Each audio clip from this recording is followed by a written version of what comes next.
வணக்கமான உறவுகளே, ஜேம்லேருந்து உங்கள் தரன். என்னோட மீண்டும் லைஃப்பில் கதிரன் இணைஞ்சிருக்கிறார். நாங்கள் இன்றைக்கு எதை பற்றி கதைக்க போகிறோம் என்றால், ஐக்கிய நாடுகள் சபை அங்கே இப்போ பொறுமுறைகள் நடந்து கொண்டு இருக்குது. அதுக்கு அனந்தி சாஸ்திரன் அக்கா அவன் அங்கே அங்கே அவன் வேலை செய்து கொண்டிருக்கிறான்.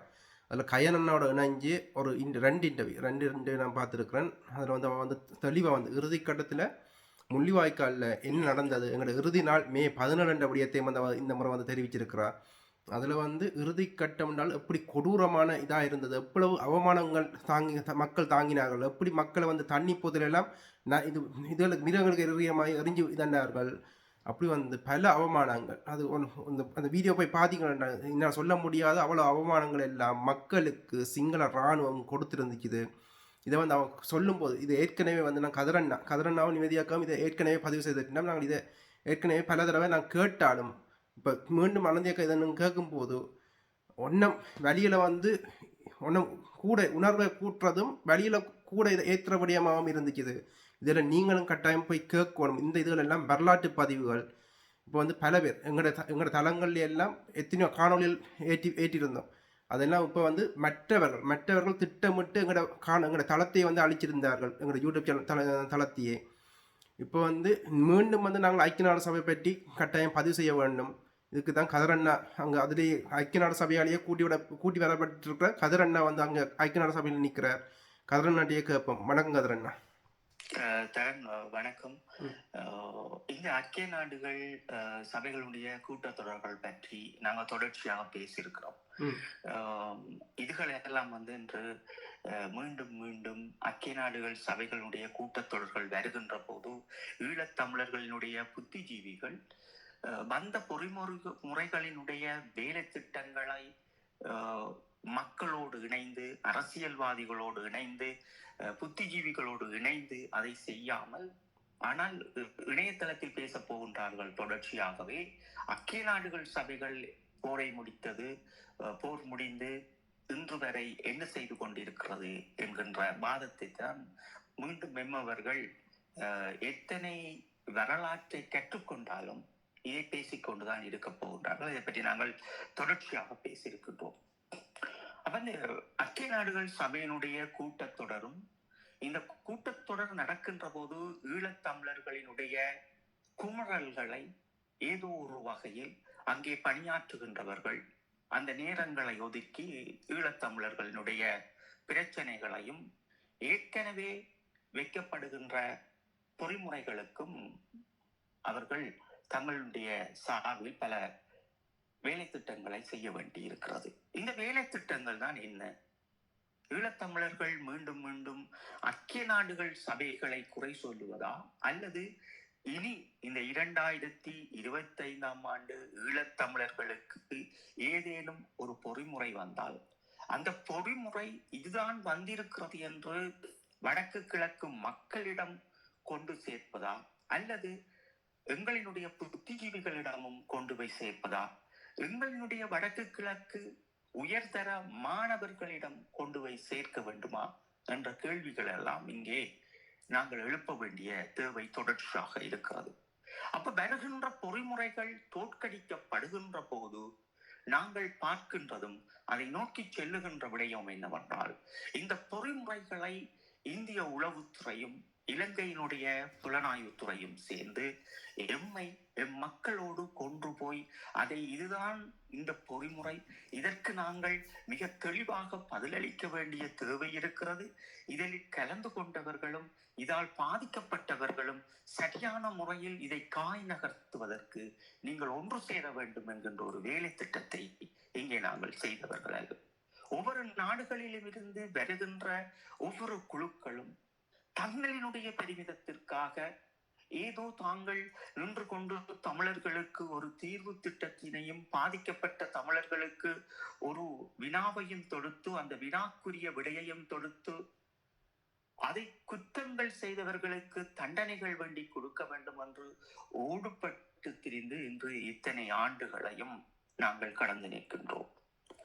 அப்ப இதற்குள் இருக்கின்ற பொறிமுறைகள் வருகின்ற போது என் தரப்பில், ஈழத்தமிழர்கள் தரப்பில் நான் நீ என்று போட்டி போட்டுக்கொண்டு இந்த ஐக்கிய நாடுகள் சபைகளுக்குள் நிற்கின்ற உறுப்பினர்களும் ஒவ்வொரு ஈழத்தமிழர்களும் அதை மக்களிடம் எவ்வளவு தெளிவாக கொண்டு சேர்த்திருக்கின்றார்கள் என்றால் அது நான் புலத்தில் பார்க்கின்ற போது அது பூச்சியமாக இருக்கிறது.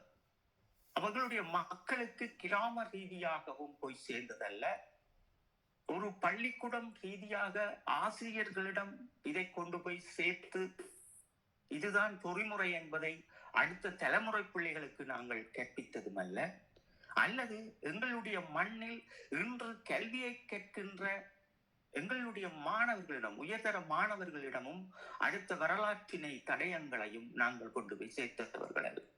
அப்ப நாங்கள் இதுதான் 2024 இந்த சிலை பொறிமுறை ஊடாக வருகின்ற போதும் தமிழர்களை நாங்கள் சந்திக்க மாட்டோம்.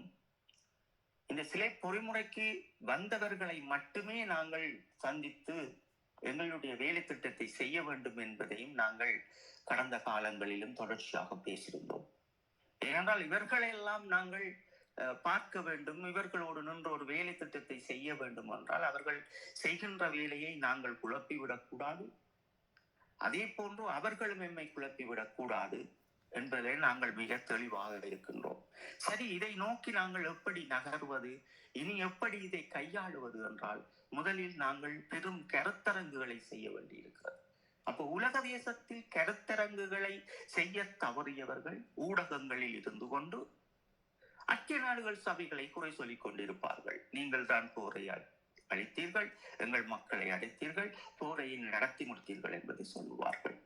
இங்க இன்னொரு புறம் சொல்லுவார்கள், தமிழீழ விடுதலை புலிகள் தமிழீழத்துக்காக போராடினார்கள், அவர்கள் ஐக்கிய நாடுகள் சபையை நோக்கி எந்த வேலை திட்டத்தையும் செய்யவில்லை என்று ஆடத் தெரியாதவனுக்கு மேடை சரியில்லது என்பது போல் தங்களுடைய நேரங்களையும் காலங்களையும் ஐக்கிய நாடுகள் சபைகளுக்குள் கடத்திவிட்டு இதையும் சொல்லிவிட்டு செல்வார்கள்.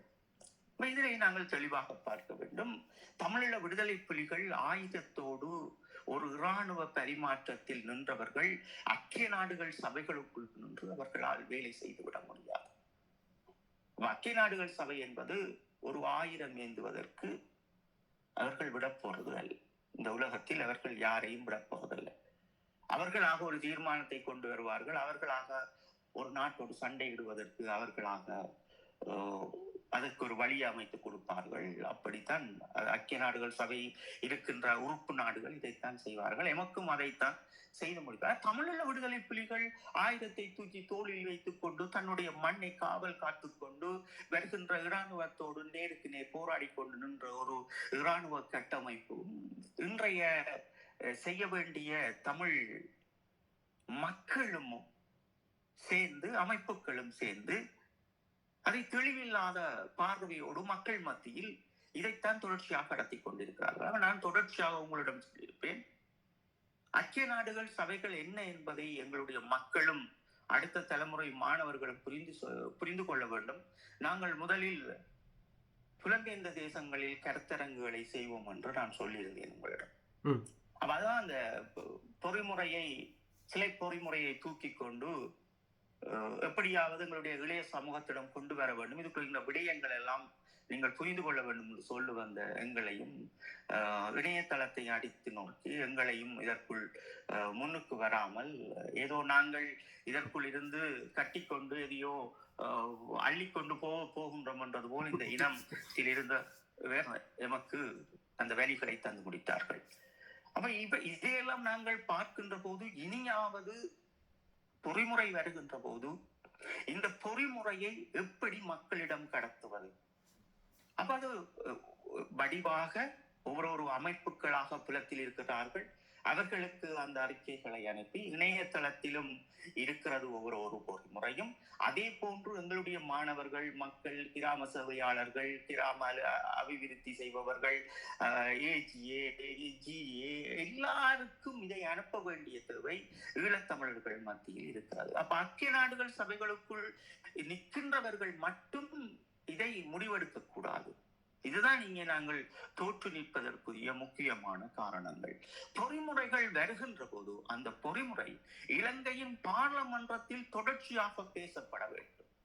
அதற்கு ஒரு ஏற்பாடை நாங்கள் தொடர்ச்சியாக செய்ய வேண்டிய தேவை இருக்கிறது. அந்த தேவைக்காகத்தான் ஒரு களமுனையில் நின்ற நான் இந்த தேர்தலை சரியாக பயன்படுத்துங்கள், எப்படியாவது கையை காட்டியவர்களை கொண்டு வாருங்கள் என்பதையும் இரவு பகலாக பெரும் பிரச்சாரங்களை நாங்கள் சொல்லியிருப்போம். ஏனால் எனக்கு ஒரு தேவை இருந்தது, இதை இப்படித்தான் செய்து பார்க்க வேண்டும் என்று. இங்கே வருகின்ற பொறிமுறைகள் ஒவ்வொன்றும் அத்தனை வசனங்களும் பாராளுமன்றத்தில் ஒலிக்க வேண்டும். அத்தனை நகல்களும் எங்களுடைய மாணவர்களிடம், வடக்கு கிழக்கு மாணவர்களிடம், புத்திஜீவிகளிடம், எங்களுடைய குருமார்களிடம், மத குருமார்களிடம், எங்களுடைய ஒவ்வொரு பெண்கள் அமைப்பிடம், ஒவ்வொரு திட்டங்களையும் தமிழர்கள் எப்படி வகுக்க வேண்டும் என்று மிக தெளிவாக பயணிக்க வேண்டும் என்பதற்காகத்தான் நாங்கள் கடந்த தேர்தலை சரியாக பயன்படுத்துங்கள், இந்த பொறிமுறையை நீங்கள் தொலைத்தாலும் வருகின்ற அடுத்த தலைமுறையை, அடுத்த பொறிமுறையை நாங்கள் இறுக்கி பற்றிக் கொள்ள வேண்டும் என்பதற்காக ஒரு பெரும் பிரச்சாரங்களை செய்தோம். இப்ப நாங்கள் அதைத்தான் சொல்லுகின்றோம். போய் சீமானோடு நிற்பதும் அர்ச்சுனாவோடு நிற்பதும் இந்த கேவலமான வேலையை ஈழத்தமிழர் செய்து கொண்டிருக்காமல் காலத்தையும் நேரத்தையும் கடத்தியது நீங்கள். நீங்களே கடத்திவிட்டு ஐக்கிய நாடுகள் சபைகளை குறை சொல்லுவது என்பது அது நாங்கள் தோற்று நிற்பதற்கு அதுதான் உண்மையான காரணம் என்பதுதான் உண்மை.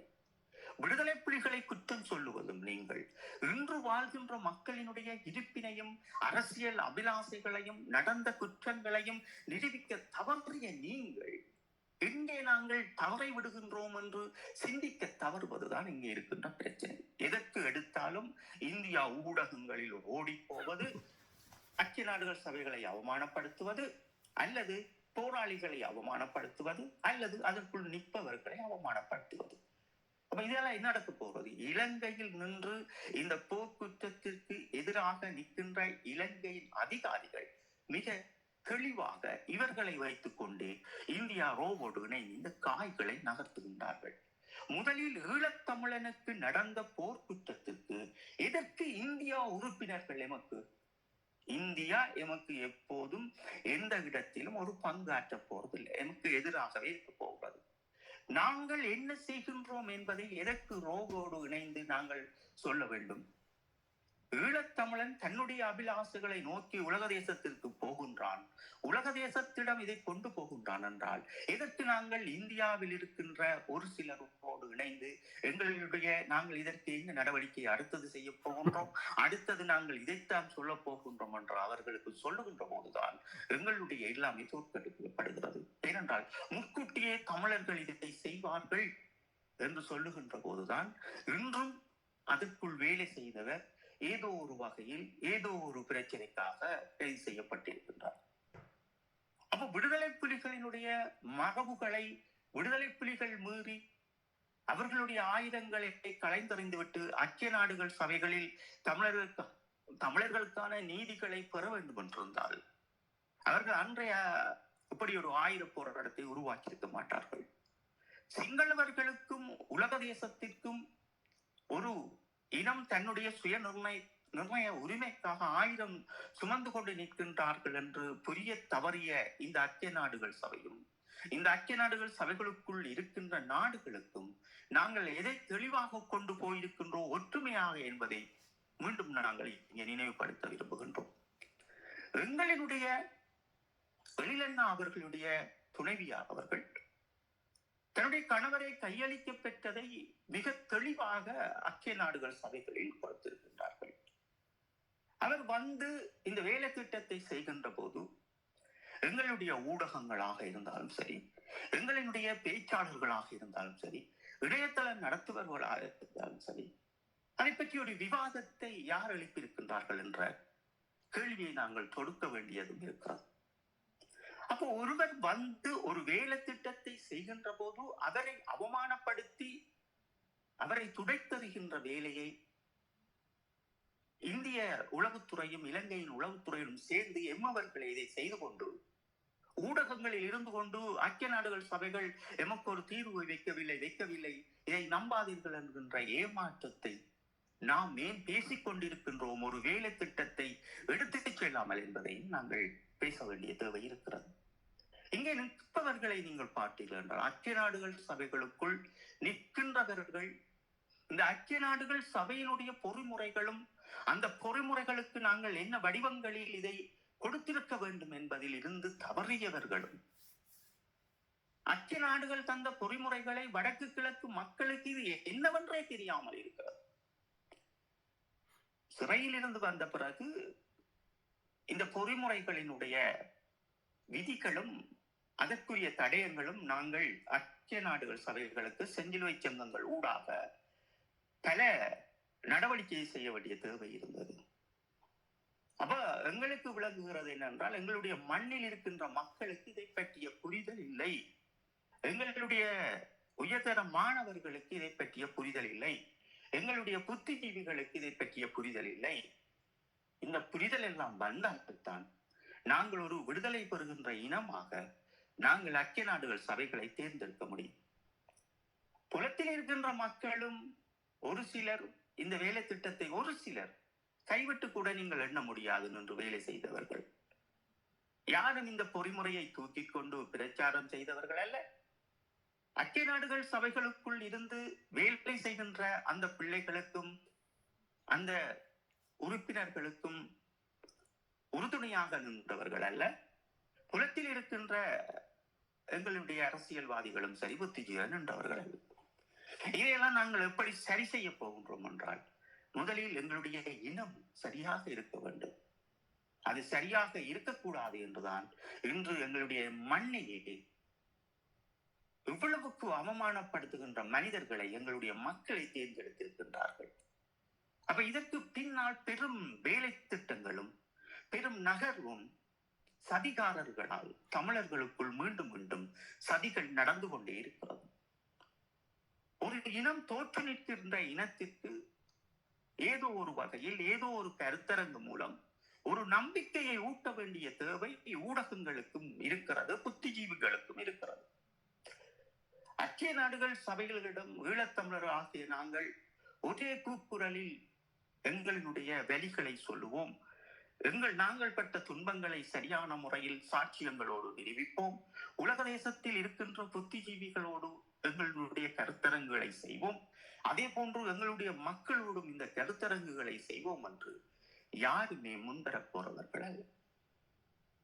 காலங்களையும் நேரங்களையும் இழுத்தடித்து விட்டு பிறர் மேற் குற்றங்களையும் அடுக்கிக் கொண்டு பிற நாட்டவர்கள் மீதும் குற்றங்களை அடுக்கிக் கொண்டு எங்களுடைய இனம் இப்படித்தான் கடந்து செல்ல போகிறது. எப்படி போர் முடிந்து இன்று 16 ஆண்டுகளை நாங்கள் கடந்து நிற்கின்றோமோ அதைத்தான் இனியும் செய்ய போகின்றார்கள். இதை உடனே நிறுத்தாமல் விட்டீர்கள் என்றால் இந்த குணத்தை